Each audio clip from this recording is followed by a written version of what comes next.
Hiya! Welcome! I'm back to do another movie review of a movie recommended to me by one of my fellow YouTube friends that I've never seen before. And this one was pretty interesting, I have to say, and it was recommended to me by Abigail Barry BBW. She's kind of already reviewed a film of mine before because Leroy Screwballs watched 24 Hour Party People and talked about it and gave a review, but Abby was contributing a lot. But she wanted to do this collaboration movie thing with me and pick a film for me, and I've picked one for her, and hopefully Abby's review will be up around the same time as this one is. So please check at some point in the video description for a link to Abigail's movie review of what I've recommended for her. But the film that Abigail asked me to watch, and it's free to watch on YouTube at the time of me recording this anyway, I don't think it's been put up officially, is a 2000 romantic comedy drama, I think you would call it, Beautiful Joe. 75 and you got a deal. Hush Mason lived on the edge. I'm currently into George's gig, 8 big ones, and I need to pay off. But just as her luck ran out, she ran into someone. My name's Joe. Dumb bastard hits the jackpot and gives it all to a nun. Must be nice to be so rich. Am I sleeping here? Just my way of saying thank you. Maybe. When we know each other better, you know. This was the last chance you was ever gonna get! Now she can't get him out of her life. Pancakes, Mommy. How dare you buy food for my children? They were eating crap. Perfectly good crap. You know your trouble? You don't trust people. And her life Back in the toilet where you belong. I got my mama's optimistic nature. has become his problem. Took you so long. You should be counting your blessings. You got your health. You got beautiful children. All you ever think about is what you don't have. You're just, falling in love with me. Can't help yourself. Excuse me, what's that you're eating there? Snails. Sweet mother of Jesus. Definitely starting with some of them. Joe! Hitting bottom can be the best thing to ever happen to you. You see things as they really are, but you also learn how precious every minute can be. Good night, Joe. Good night, Vivian. What is this, the Waltons? I've never heard of it, I have to be honest. There'll be no spoilers in this, by the way. I'll get to a certain point after discussing the early plot, and then I'll just get on to my opinions. So, Beautiful Joe, its main 2 stars are Sharon Stone, she of Getting a Clopper Out in Basic Instinct fame, and Scottish comedian, actor, and all-round nice guy Billy Connolly. So, Beautiful Joe refers to the lead male character, Joe, played by Connolly. He's an Irishman living in the Bronx, New York. All-round nice guy, plenty of friends. Is well liked by his neighbours and his customers, as he's a florist, I think. He gets diagnosed with a brain tumour, and he's kind of nonplussed about it and sort of tries to carry on as normal. And to top matters off, also he comes home one day to find his wife having sex with another guy, and he kind of just sits there while his wife tells him that he's boring and she wants a divorce and she wants his house and blah blah blah. So to cheer himself up, Joe goes to the races one day, and he bets on a 30-to-1 long shot, some horse, and he puts $500 down and he wins, what will that be, $15,000. This is where he first encounters Sharon Stone's character, Hush, later revealed her real name to be Alice, but she's mainly referred to by most people as Hush in this movie. She's there in one of her many wigs that she wears throughout the film, sort of dressed to the nines, doing some gambling herself and trying to make some money back to pay a gambling debt that she's got with the local gangster who we'll meet later on. Hush and Joe bet in the same race but on different horses, and Joe's wins, so he gets given a cheque for 15 grand. He gives most of it to some nuns for some reason, and he has like about $4,000 left in his wallet. And Hush is kind of seeing this, and she's sort of chatting him up a little bit, and you can tell she's sort of planning on getting this money off him somehow. So she accidentally, on purpose, drops a little business card, which is the strip joint where she works, and Joe finds that, and then later on he obviously goes for a drink at this strip joint. He meets up with Hush again, and she says, look, why don't you do some mud wrestling with these scantily clad women? And Joe's like, yeah, alright then. And he goes and gets changed in the back, and while he's in the mud, it seems a weird thing to talk about, but this is what happened in it. Hush, who works here, don't forget, she finds his wallet while he's otherwise disposed, and steals his money and gives it to one of the gangsters' goons, a guy called Elton, I think his name is, who is also an abusive ex-boyfriend of Hush's. She says, look, here's $4,000 of the 8 or whatever it was that I owe you. And Elton's like, well, yeah, you still owe us some money, and he hits her and she kicks him in the bollocks and stuff. And by this time, Joe's finished in the mud and he's got showered and dressed and stuff. And he comes outside, sees that this gangster's goon, Elton, is getting his bollocks caved in by this feisty woman, Hush, Sharon Stone. He's sort of quite forgiving to the fact that Hush has stolen his money, but Joe wants his money back. So Joe goes to stay at Hush's for the night, but him being like a gentleman, she instantly says, oh, do you want to come to bed? And he says, look, no, you don't have to sell yourself or anything. You can tell that obviously he's a guy who's treating her with respect, and she's not used to that.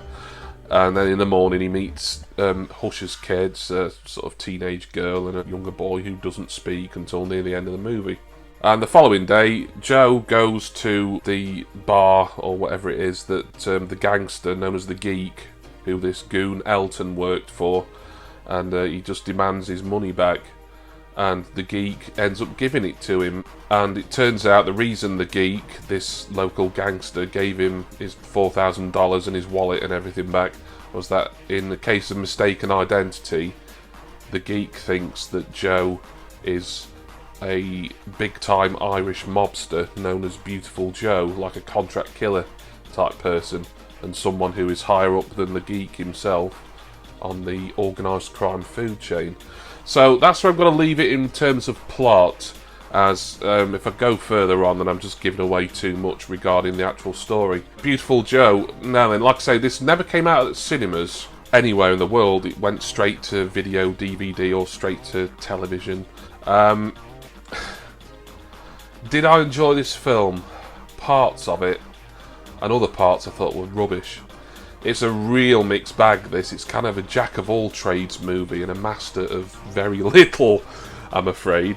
And I know this is one of Abby's favourites, so I'm going to try and be respectful here, but and I'll talk about the good bits, but I've got to talk about the bad bits because this is meant to be a fair and balanced review. So the bad bits. Right, Sharon Stone. She had a southern accent throughout the film, and it was kind of ropey, and there wasn't a lot of scratching beneath the surface of the character, very superficial throughout, not massively likeable, you know, attractive, single mother who had to be tough to survive. One of her exes is in prison, the other one is, like I say, this guy who works for the gangster she owes money to, and she's been sort of physically and emotionally abused all her life. Talks a lot, very feisty, kind of a little bit too stereotypical for my liking, as this kind of sort of Southern Belle Jarl kind of deal. I wouldn't say this was Sharon Stone's best part, and I'm not exactly a Sharon Stone movie buff. She didn't really work for me. Billy Connolly, I like Billy Connolly. I'm not a massive Billy Connolly fan. I mean, to me, I'm more familiar with sort of little bits of work he's done in the UK. I know he's done a lot of stand-up, which I haven't really watched. I've watched more sort of his little cameos and things. His Irish accent, he's a Scotsman, don't forget, but playing an Irishman living in the Bronx, was decent. Yeah, not perfect. I kept hearing a bit of Scotch creeping in. He's kind of playing this sort of nice guy, sort of too nice for his own good, really. It's a little bit mawkish, and I'm used to Billy Connolly seeing him with a little bit more energy in things. And he's sort of quite sort of chilled out, quite calm really throughout this. It was a decent job from Connolly acting in this, but with the script being, for me, kind of a bit ropey.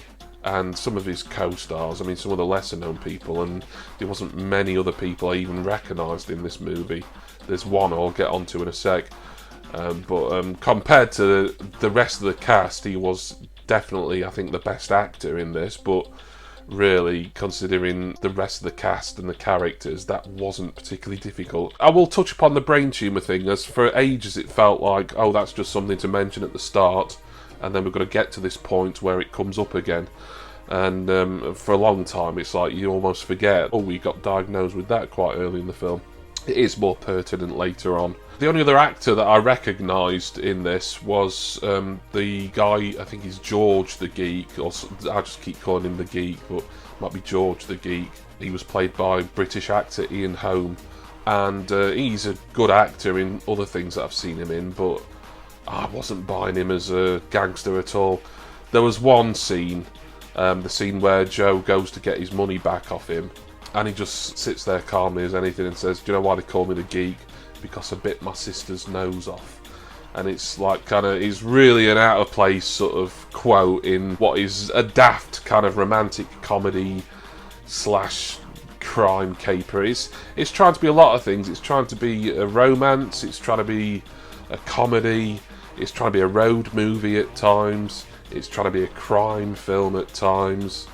It's trying to be sort of a heartstrings tugger with the whole brain tumour stuff. It's trying to be all these things, but the writing for me and the acting, certainly, the guy who played Elton, the main one of the gangsters' henchmen, it was bloody awful. I'm sorry, but just really bad.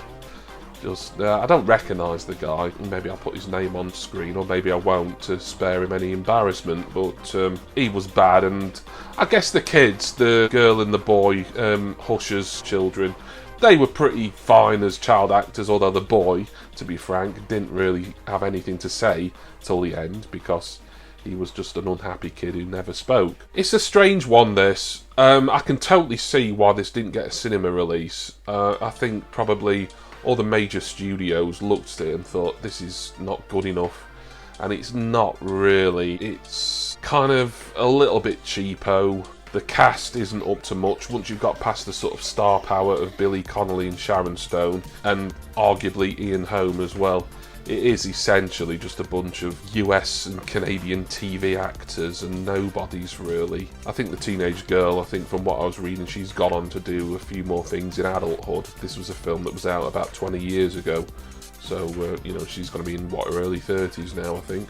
The idea is nice. It's sort of been done to death. Nice guy meets flighty and feisty woman and they fall in love, sort of thing. This was theoretically a good twist on that, but I think execution, both in the piss poor writing and some of the atrocious acting from... Sharon Stone wasn't great, but I don't think she's ever going to be sort of this generation's Judi Dench or Katharine Hepburn or anyone, is she? Like I say, Connolly was okay, a little bit sort of subdued for my liking, but he was the best person in it, even with a slightly patchy Irish accent. Ian Holm, wasn't buying him as this sort of psychotic gangster at all. He looked about as scary as Jonathan Ring or somebody. The kids were fine, but their parts were relatively small. And just everyone else, sort of all the minor and unimportant characters, were pretty bad. Bits of it I thought were okay. Nothing really amused me in it, even though a lot of it was obviously played for laughs. There was a bit near the end of the film, and if you watch this, you'll know what I'm referring to. It's set in like a Las Vegas multi-story car park, and there's a plot twist in it that is absolutely fucking stupid. It was just ridiculous. You'll know it when you see it, because I thought it was stupid, that. So I'm sorry, Abby, I seem to be saying a lot of bad stuff, but there is good things about it. It goes along at a nice pace. It's watchable. Most things are watchable, I guess, but this is watchable. The story, generally, it could have been executed better, but I think it was a nice story to tell, or to try and tell, in this case. I just think they could have done a lot of things differently, and a lot of things better. So, what do I give Beautiful Joe? Now then... I'm going to give it a feel like I'm being overly generous here, and everyone else will probably disagree and think I'm being tighter than a duck's arse, but I'm going to give it 5 out of 10. So I'm going to say it's an average film, and I think I'm maybe scoring it up a little bit because there was a lot that I didn't like in this, but there was enough that I did like, and I'm glad I watched it.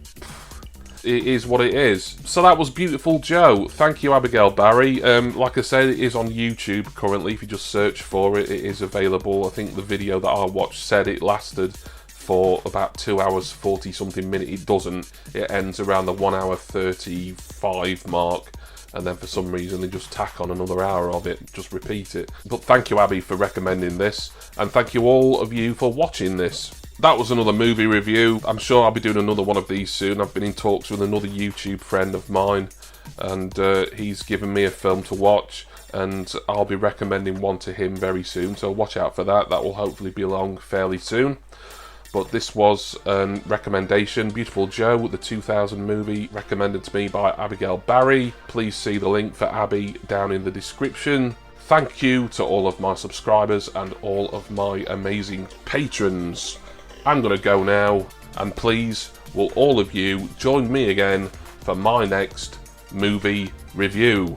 Cheers, everyone. See ya!